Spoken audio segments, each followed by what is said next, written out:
The crimson liquid splashed against the pristine white fabric of Maya's dress like a gunshot wound, soaking instantly into the cheap cotton and dripping down onto the polished ballroom floor. A collective gasp echoed through the opulent banquet hall of the Ritz-Carlton, silencing the string quartet and freezing 50 wealthy guests in their tracks.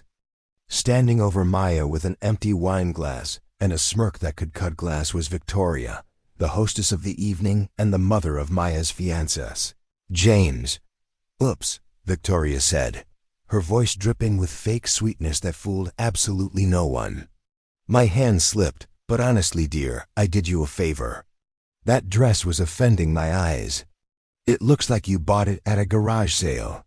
Maya stood frozen, the cold wine seeping onto her skin, her hands trembling by her sides.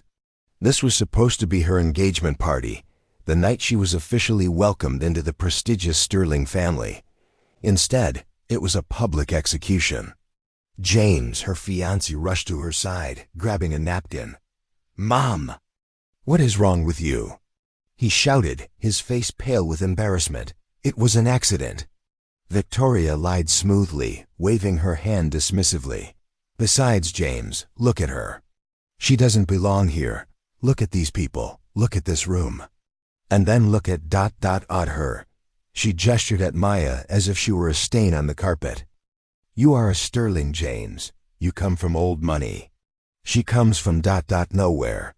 Before we see how Maya wipes the smile off Victoria's face permanently. Welcome to Her Secrets, Her Stories. If you hate bullies and believe that dignity is worth more than diamonds, please like this video, subscribe to our channel, and comment karma below. Your support allows us to expose the truth. Victoria didn't stop there. Emboldened by the silence of the room, she circled Maya like a shark. "I know why you're here, Maya," Victoria hissed loud enough for the VIP table to hear. "You're a gold digger. You saw my son, you saw the Sterling fortune, and you thought you hit the jackpot. You think because you have a pretty face, you can climb the social ladder? Well, not on my watch." She reached into her clutch and pulled out a checkbook.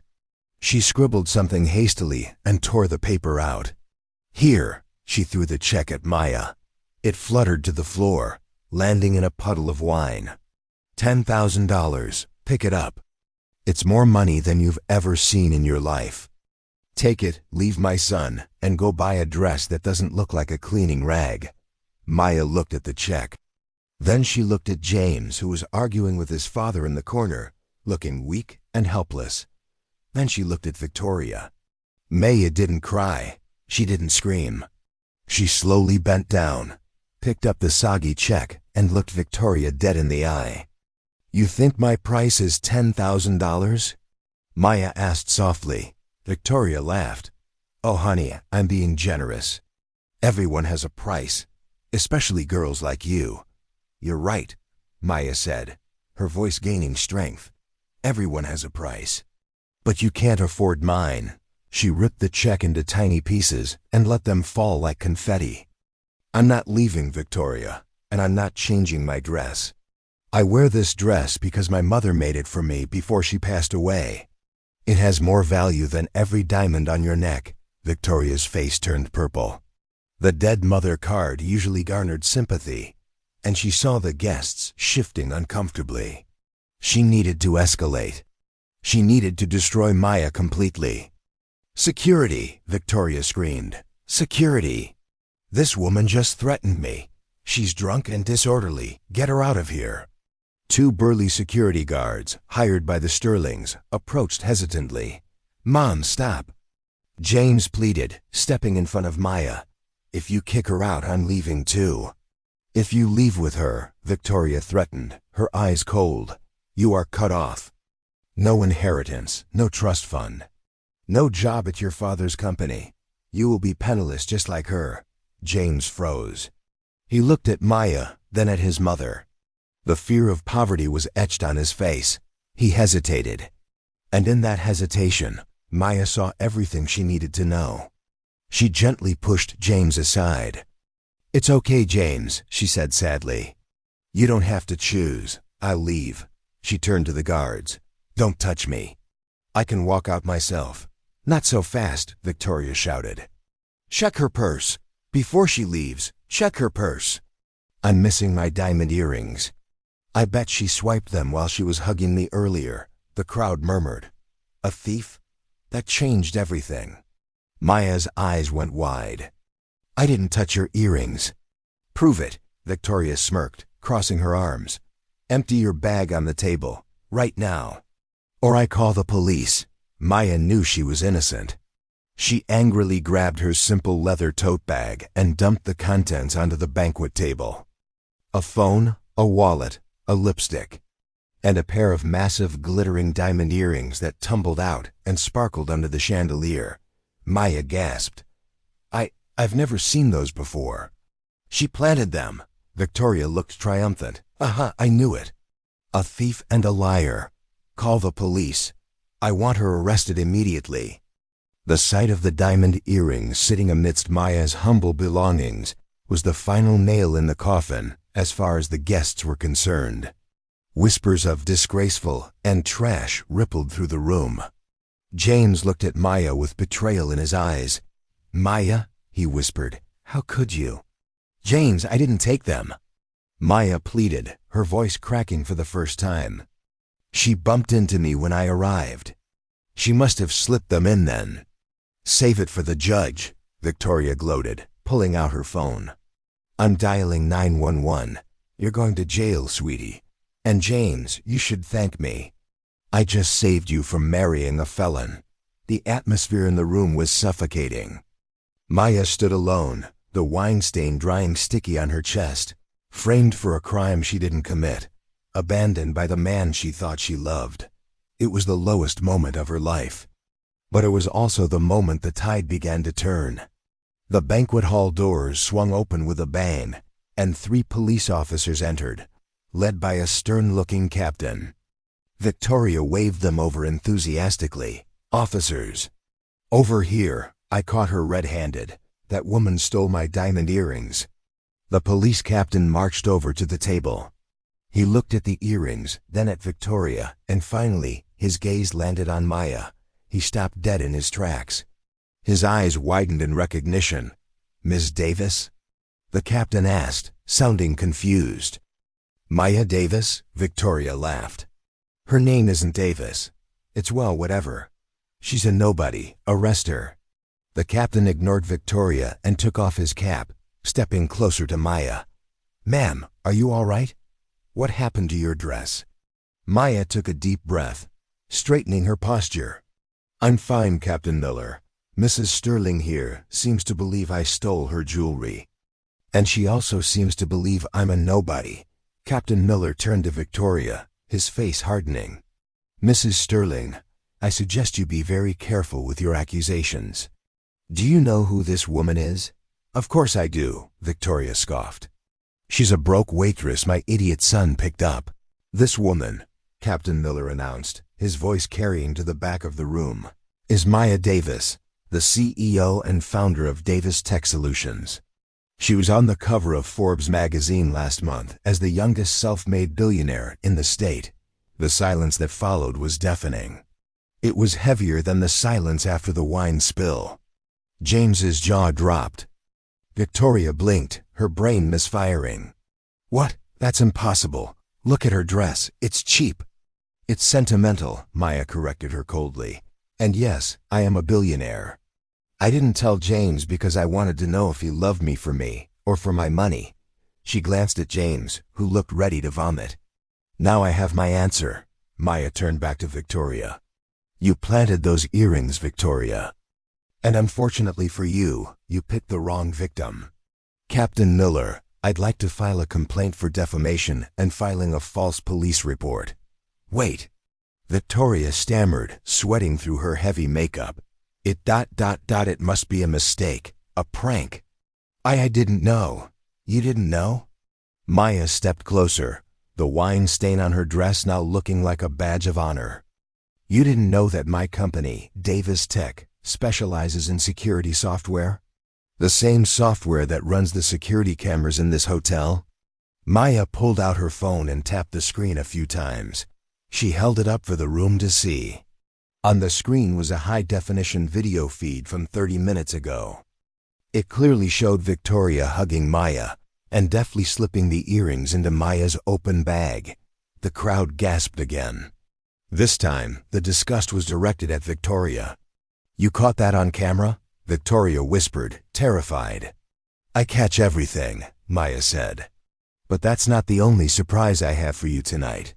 Maya signaled to the DJ booth. "Cut the music." The room went silent.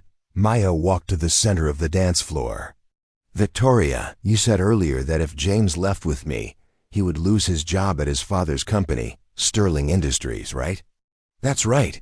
Victoria tried to regain some ground.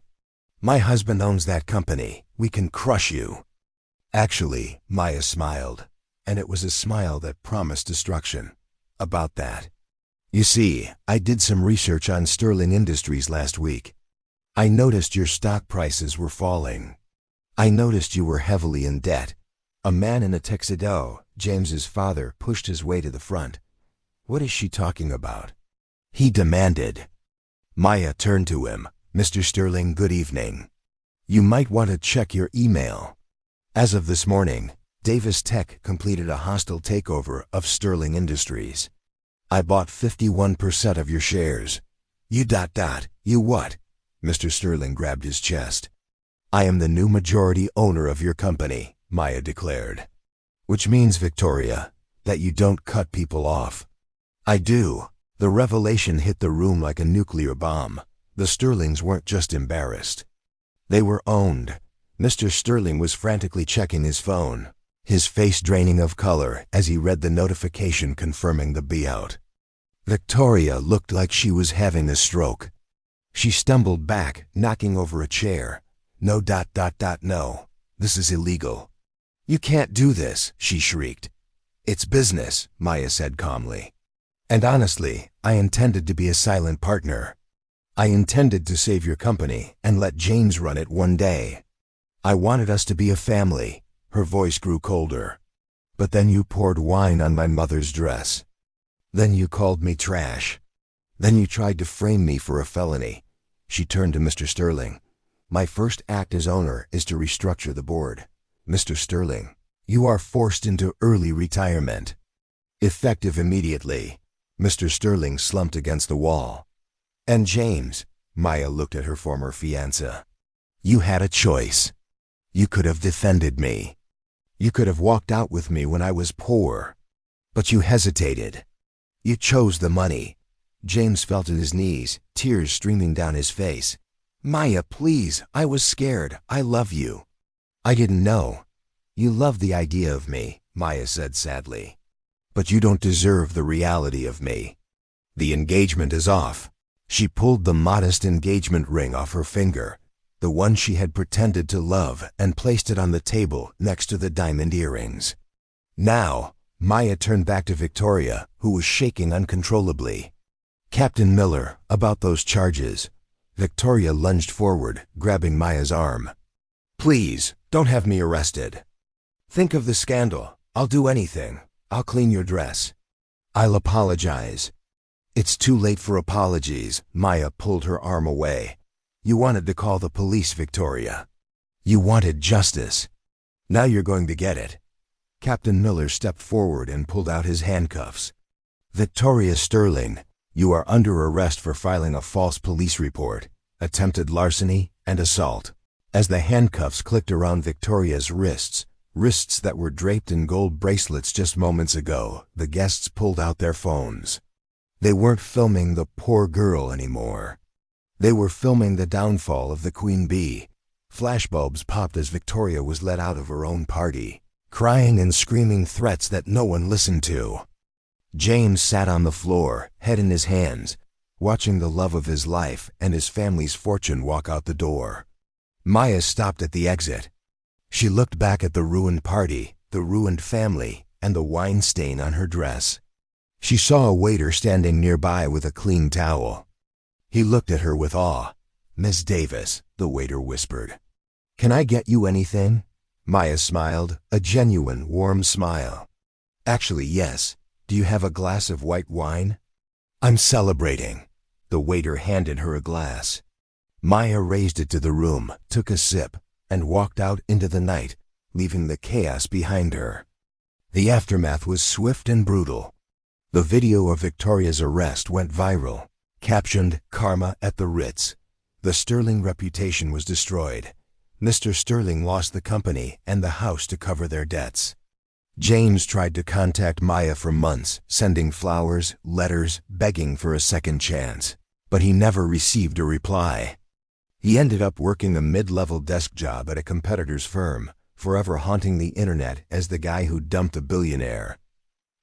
As for Maya, she donated the dress wine stain and all to a museum exhibit on female empowerment. She continued to run her company with compassion and integrity.